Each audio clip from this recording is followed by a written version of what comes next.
So ಮುದ್ರಾಗಳಂದ್ರೆ ಏನಂತ ಕಲ್ತ್ವಿ ನಾವು? ಏನಿವು? Energy ಫಿಲ್ಟರ್ಸ್ಗಳು. ಮುದ್ರಾಗಳಂತಂದ್ರೆ ಏನ್ ಮಾಡುತ್ತೆ?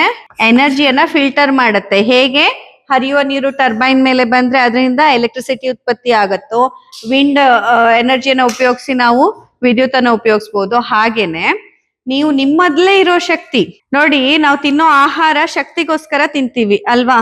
ಆ ತಿನ್ನುವಂತ ಆಹಾರದಿಂದ ನಮಗೆ ಶಕ್ತಿ ಸಿಗ್ಬೇಕಂತಂದ್ರೆ, ಆ ಶಕ್ತಿ ನಿಮ್ಮಲ್ಲಿ ಅಬ್ಸಾರ್ಬ್ ಆಗ್ಬೇಕಂತಂದ್ರೆ ನಿಮ್ಮ ಈ ಮುದ್ರಾ ಅನ್ನುವಂಥ ಪ್ರಾಕ್ಟೀಸ್ ನಿಮ್ಗೆ ಸಹಾಯ ಮಾಡತ್ತೆ. ಯಾಕೆ ಸಹಾಯ ಮಾಡುತ್ತೆ? ಯಾಕಂತಂದ್ರೆ ಇದು ಎನರ್ಜಿ ಫಿಲ್ಟರ್ ತರ ವರ್ಕ್ ಮಾಡುತ್ತೆ. ಯಾವ ಎನರ್ಜಿ ನಿಮ್ಮಲ್ಲಿ ವೇಸ್ಟ್ ಆಗಿ ಹೊರಗೆ ಹೋಗ್ತಾ ಇರತ್ತೋ ಆ ಎನರ್ಜಿಯನ್ನ ಅಬ್ಸಾರ್ಬ್ ಮಾಡೋದಕ್ಕೆ ಹೆಲ್ಪ್ ಮಾಡುತ್ತೆ.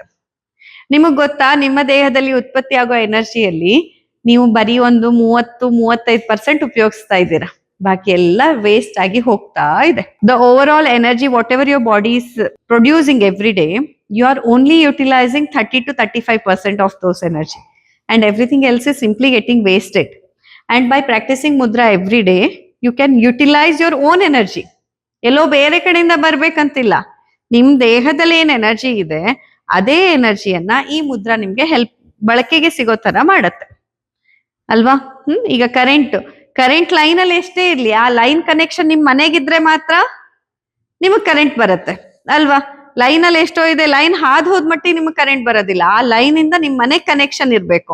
ಹಾಗೇನೆ ಎನರ್ಜಿ ನಿಮ್ಮಲ್ಲಿ ಎಷ್ಟೇ ಇರ್ಲಿ, ಮುದ್ರಾ ಪ್ರಾಕ್ಟೀಸ್ ಮಾಡಿದಾಗ ಅದು ನಿಮಗೆ ಬಳಕೆಗೆ ಸಿಗತ್ತೆ. ಸೊ ಮುಖ್ಯವಾಗಿ ವಾತಜ ಸಮಸ್ಯೆಯಲ್ಲಿ ಯಾವ ಮುದ್ರಾ ಅಂತ ಹೇಳಿದೆ ನಾನು? ವಾತನಾಶಕ ಮುದ್ರಾ. ವಾತನಾಶಕ ಮುದ್ರಾ ಹೇಗೆ?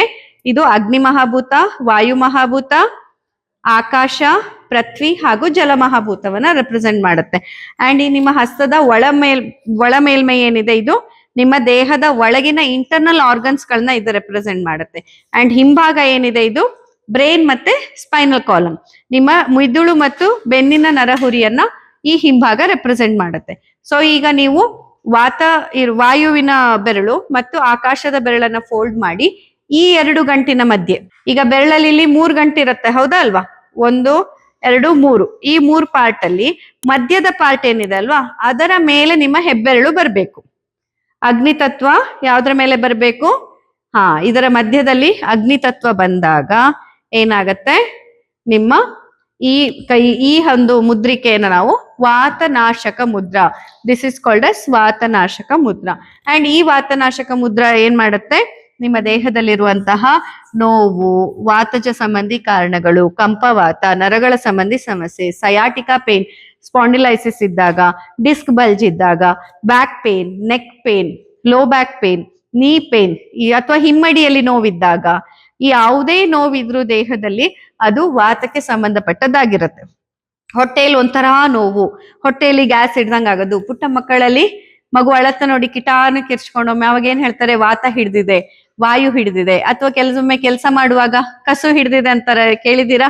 ಅಲ್ಲಿ ಇಲ್ಲಿ ವಾತ ಹಿಡ್ಕೊಂಡ್ ಬಿಟ್ಟಿರತ್ತೆ, ಬೆನ್ನಲ್ಲೋ ಸೊಂಟದಲ್ಲೋ ಎಲ್ಲೋ ಒಂದ್ ಕಡೆ ಹಿಡ್ಕೊಂಡು ನಿಮ್ಗೆ ಆ ಟೈಟ್ನೆಸ್ ಫೀಲ್ ಆಗ್ತಿರುತ್ತೆ, ಆ ಸ್ಟಿಫ್ನೆಸ್ ಇರುತ್ತೆ, ಮೂವ್ಮೆಂಟ್ ಅನ್ನ ಕೊಡ್ತಾ ಇರೋದಿಲ್ಲ. ಅಂತ ಎಲ್ಲ ಕಂಡೀಷನ್ಸ್ ಅಲ್ಲಿ ನಿಮ್ಗೆ ವಾತನಾಶಕ ಮುದ್ರೆ ಹೆಲ್ಪ್ ಆಗತ್ತೆ. ಇದೆಲ್ಲ ಹೇಗೆ ಅಂತಂದ್ರೆ, ನೀವು ತಗೊಳ್ಳೋ ಚಿಕಿತ್ಸೆ, ನೀವು ತಗೊಳ್ತಾ ಇರೋ ಔಷಧಿ, ಆಹಾರ, ಪಥ್ಯ, ವ್ಯಾಯಾಮ, ಅದರ ಜೊತೆಯಲ್ಲಿ ಮುದ್ರಾವನ್ನ ಮಾಡಿದಾಗ ತುಂಬಾ ಒಳ್ಳೆ ರಿಸಲ್ಟ್ ನಿಮ್ಗೆ ಸಿಗತ್ತೆ, ಅದಕ್ಕೆ ಪೂರಕವಾಗಿ ಸಿಗತ್ತೆ. It will enhance the benefit of the therapy or the medications whatever you are taking.